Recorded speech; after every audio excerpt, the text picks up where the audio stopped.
Hi everyone, and welcome to the video. Today's topic is traffic diversification for e-commerce websites. The primary audience for this video is e-commerce business owners looking to identify areas of opportunity for growing revenue by reviewing their current breakdown of website traffic. This video will also be helpful for marketing managers new to digital marketing and direct-to-consumer advertising. If you're a digital marketer with some experience under your belt already, you'll likely find the material I talk about today to be somewhat basic. Additionally, the ideas I talk about in this particular video will be more relevant for storefronts generating at least a few $1,000s a month, all the way up to 10 million plus a year. So not for stores with no traffic yet. Some things you'll learn in the video today. We'll be discussing the difference between organic and paid traffic, as well as some examples of each. Next, we'll talk about ideal traffic breakdown percentages, depending on where an e-commerce business is from a revenue standpoint. Note that this is something that will totally vary based on your growth goals and be very dependent depending on the stage of growth your business is in. I'll break down 3 examples of what I'll call typically bad traffic scenarios, which are often scenarios I come across doing Google Analytics account audits. And then for each example, we'll identify the possible bottleneck and review action items to get to the next stage of growth. By the end of the video, hopefully you'll be able to look at your own data and easily identify which levers you can pull in your own business to potentially accelerate your growth. So before we get started, just a quick intro on myself. My name is Brockton. I run Kintsugi Digital, which is a marketing and advertising agency based here in Fort Worth, Texas. We partner with several direct-to-consumer brands to operate and scale their e-commerce business through things like strategy, Facebook and Google ads, and email marketing. Personally, I've had the privilege of working with dozens of different e-commerce brands over the past 4 to 5 years, so I'm excited to bring some insights to this channel. If you don't mind taking a quick second to smash the like button on this video, that will help the video rank well in the YouTube algorithm. And then of course, if you find value from the video, consider subscribing as well. All right, so diving right in. So a well-diversified traffic breakdown is similar to a well-diversified stock portfolio. In the same way, you don't want one of your 1 or 2 stocks making up your entire retirement account or Roth IRA. You don't want only 1 or 2 sources of website traffic. That way, if something happens to one of your traffic sources through an algorithm change or change in advertising costs, you're not putting yourself totally out of business. Essentially, a well-diversified traffic breakdown is a hedge against that risk. You also want to consider your goals relative to overall traffic balance. Even at a similar stage of growth, say 50K a month, a business that's looking for high velocity growth will have a totally different ideal traffic breakdown from a business that's looking to maintain big margins. I'll also include the infamous "it depends" disclaimer.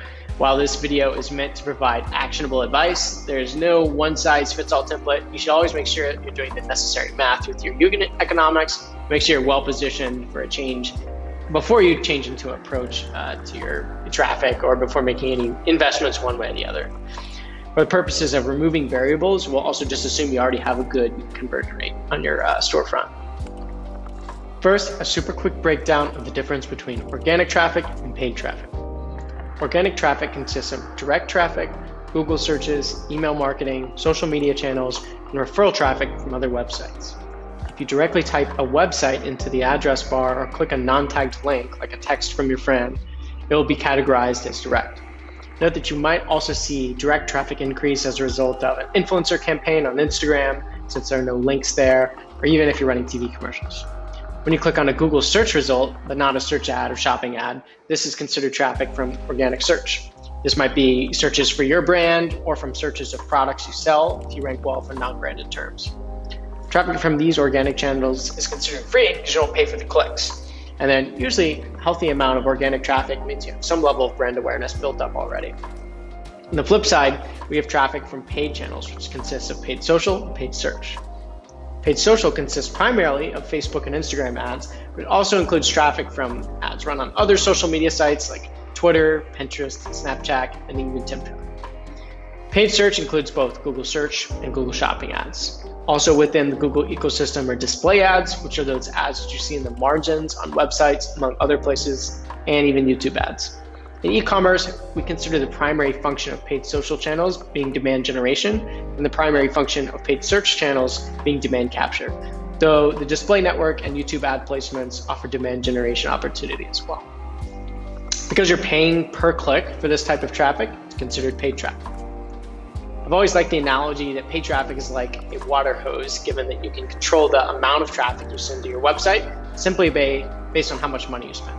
So in that analogy, organic traffic is more like rain. It may come and go and out, occasionally and seasonally, but there's little you can do to impact the day-to-day volume of the traffic outside of sending more email campaigns, things like that. Next, we're going to take a look at an ideal traffic breakdown for different stages of a store. We'll look at this for stores doing under 100K per year, all the way up to 10 to 20 million. For a store that's doing less than 100K a year, that's about 8 or 9,000 per month on average. So you're likely seeing a lot of your initial traffic from family members, friends, followers, and maybe other people within your network. As you gain traction, you'll likely see a good portion of website visitors coming from social media channels, especially if you have influencers involved. You'll likely be doing quite a bit of traffic from email marketing, assuming you have some sort of welcome discount pop-up and are ideally sending out campaigns on a weekly basis. At this stage, your primary focus is establishing product market fit, so your paid budget will likely be limited to some branded search ads, especially if you don't rank for your brand yet, and some low-hanging fruit like retargeting ads on Facebook and Instagram targeted to warm traffic like recent social engagers, website visitors. Your traffic breakdown looks something like this, with about 80% coming from organic sources. And that's another disclaimer. This is also the stage where different businesses are likely to see major variance. As an example, a brand started maybe by an influencer that has a big following might even see 70 to 80% of their traffic coming from social right out of the gate. Moving on to a business in the early growth phase, which here we'll describe as a brand that does between 100 and 500K annually, averaging maybe between 10 and 50K a month. This brand's usually, ideally starting to build out their top of funnel campaigns through Facebook ads to create more awareness of the products. And then traffic from email and social will increase, but will represent a smaller percentage of the total traffic breakdown.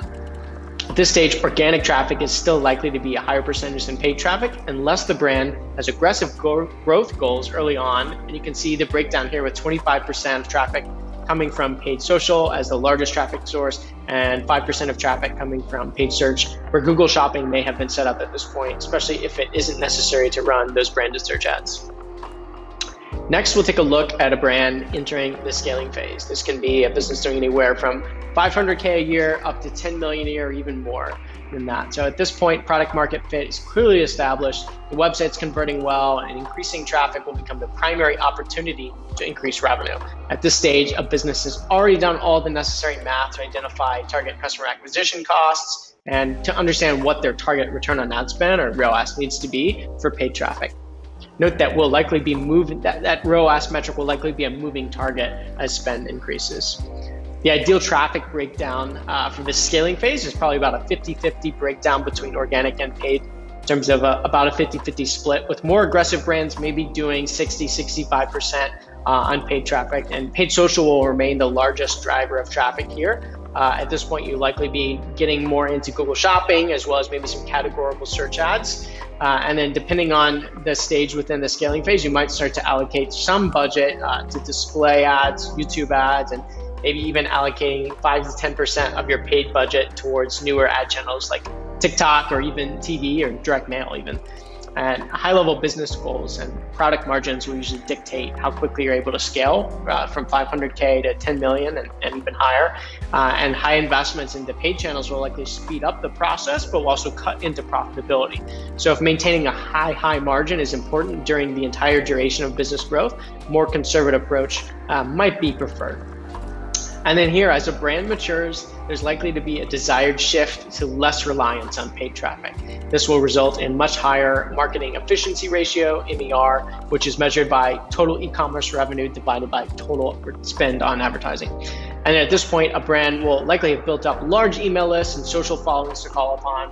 With the strong organic presence built, a brand can rely more on the flywheel of organic word of mouth growth to continue growing even when we pull back spend on paid traffic.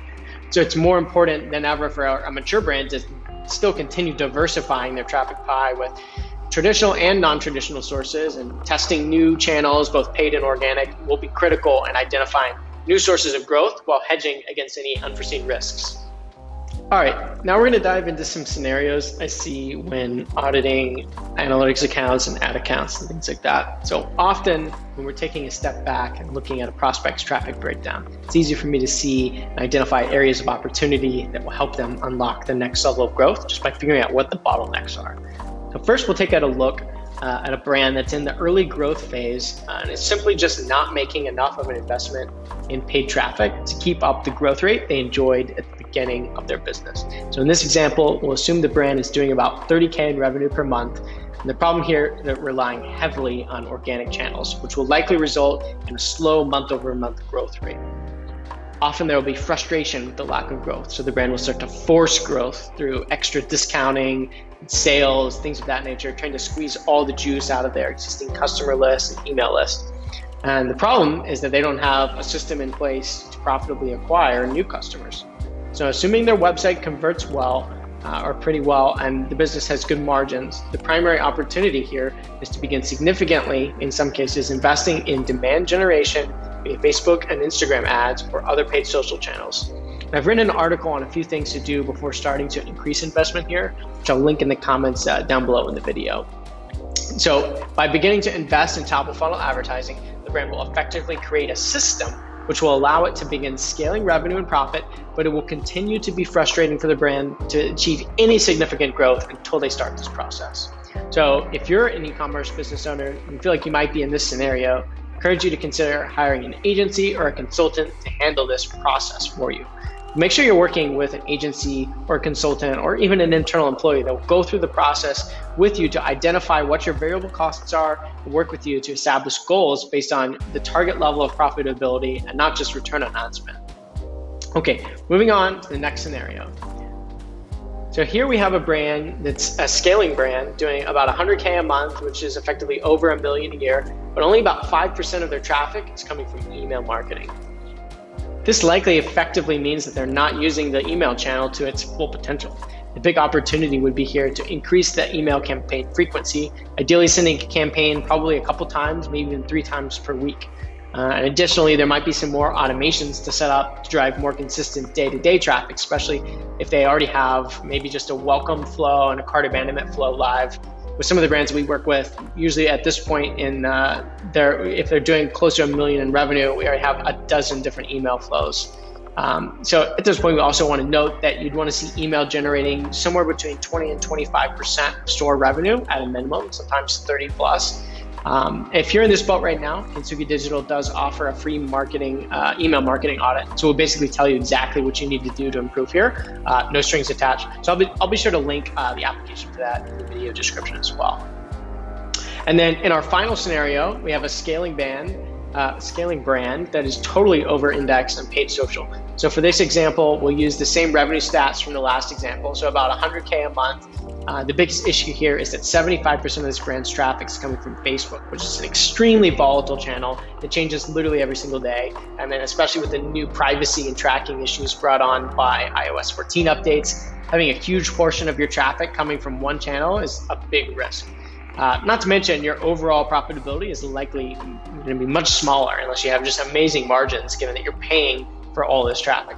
So my biggest recommendation here would be to diversify the paid budget more into probably paid search, especially Google Shopping, and maybe even allocating some of that budget to TikTok or Snapchat ads, depending on your audience. And then this brand will also want to look at opportunities to increase their organic traffic through SEO, some of the same email opportunities we talked about in the previous example, and possibly even diving into influencer marketing through some product seeding, something like that.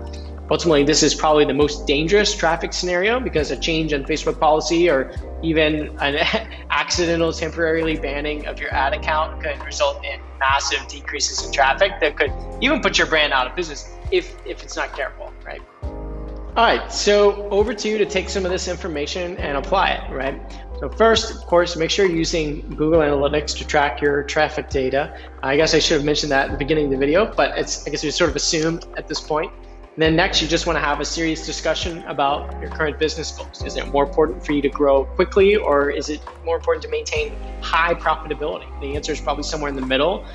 brand that is looking for parabolic growth to hit 30 million and have a successful exit, definitely will likely depend more on paid traffic than maybe a small online shop that's just supplementing their brick and mortar like boutique, right? So there are no right or wrong answers, but it's important to be realistic about what your end game actually is so that you can appropriately set expectations and make a plan. And then obviously you'll want to go look at your current traffic breakdown, see if it's possible to diversify or simply just adjust your resources to align with your goals and your stage of growth.